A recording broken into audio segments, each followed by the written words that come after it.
বসন্তের এই সুন্দর সকালে মহাদেবের আশীর্বাদ সাথে নিয়ে আমরা বেরিয়ে পড়লাম কালিকাপুর জমিদার বাড়ির অতীত ইতিহাসের অনুসন্ধানে। মুচিপাড়া থেকে যাত্রা শুরু করে দীর্ঘ এক জঙ্গলের পথ অতিক্রম করে আমরা গিয়ে পৌঁছালাম কালিকাপুর জমিদার বাড়ির প্রাঙ্গণে।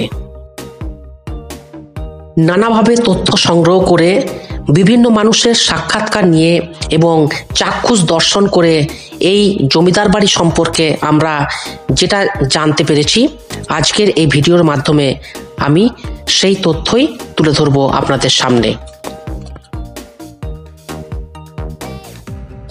কালিকাপুর জমিদার বাড়ি এটি দুর্গাপুরের নিকটবর্তী কালিকাপুর গ্রামে অবস্থিত। এই জমিদার বাড়িটি তার স্থাপত্য শৈলী এবং ঐতিহ্যের জন্য পরিচিত। বর্তমানে এটি পর্যটনের জন্য একটি আকর্ষণীয় স্থান হিসেবে বিবেচিত হয়। এমনকি এই কালিকাপুর জমিদার বাড়িতে একাধিক সিনেমার শুটিংও হয়েছে। কিন্তু প্রশ্ন হলো, কবে ও কার হাত ধরে এই জমিদার বাড়ি প্রতিষ্ঠিত হলো? একদা গুসকরার দেবীপুরের বাসিন্দা পরমানন্দ রায় মৌখিরা গ্রামে এসে স্থায়ীভাবে বসবাস শুরু করেন।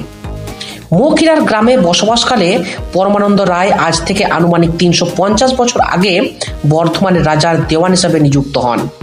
ক্রমে দেওয়ান হিসাবে কাজের সুবাদে তিনি রাজার সুনজরে আসেন এবং সেই সূত্রেই তার হাতে আসে কাঁকসার বিরাট একটি অংশ আউশ গ্রামের জমিদারি।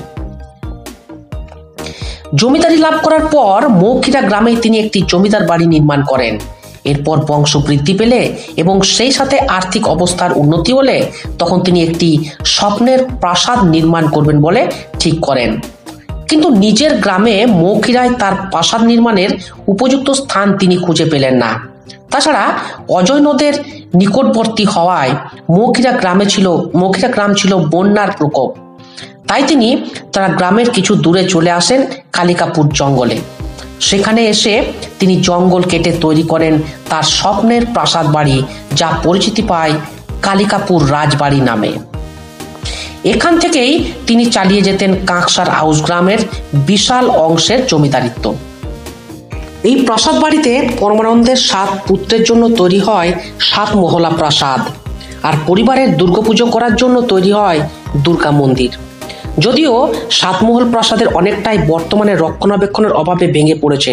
তাছাড়া এই পরিবারের বর্তমান বংশধরেরাও কর্মসূত্রে নানা জায়গায় চলে গেছেন। তবে 7 মহলা প্রাসাদে 7টি বাড়ি আলাদা হলেও পূজা মণ্ডপ রয়েছে একটি। শুধু মন্দিরটি রক্ষণাবেক্ষণ করা হয়ে থাকে এবং এখনো নিয়ম নিষ্ঠার সাথে এই মন্দিরের পুজো হয়ে থাকে। পূর্বে মোষ বলি দেওয়ার চল থাকলেও বর্তমানে সেটা আর হয় না। এখানে রয়েছে 3 দিক ঘেরা একটি 8চালা মণ্ডপ। বর্তমানে সেই 8চালাতে কোনো ছাদ নেই, কালের করাল গ্রাসে সেই ছাদ ভেঙে পড়েছে। জমিদার বাড়িতে দুর্গাপুজো হয়, কিন্তু শিবের পুজো হবে না।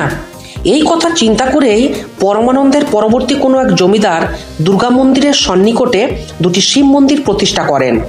এই জোড়া শিব মন্দির দুটিতে রয়েছে হংসেশ্বর এবং পরমেশ্বর নামে 2টি শিবলিঙ্গ। এই মন্দিরগুলির গায়ে রয়েছে বহু টেরাকোটার কাজ। মূলত রামায়ণ মহাভারতের বিভিন্ন ঘটনা, তৎকালীন সমাজের নানা রীতিনীতি ফুটিয়ে তোলা হয়েছে এই মন্দিরগুলির গায়ে। তো এই ছিল কালিকাপুর জমিদার বাড়ির অতীত ইতিহাসের কিছু টুকরো কথা।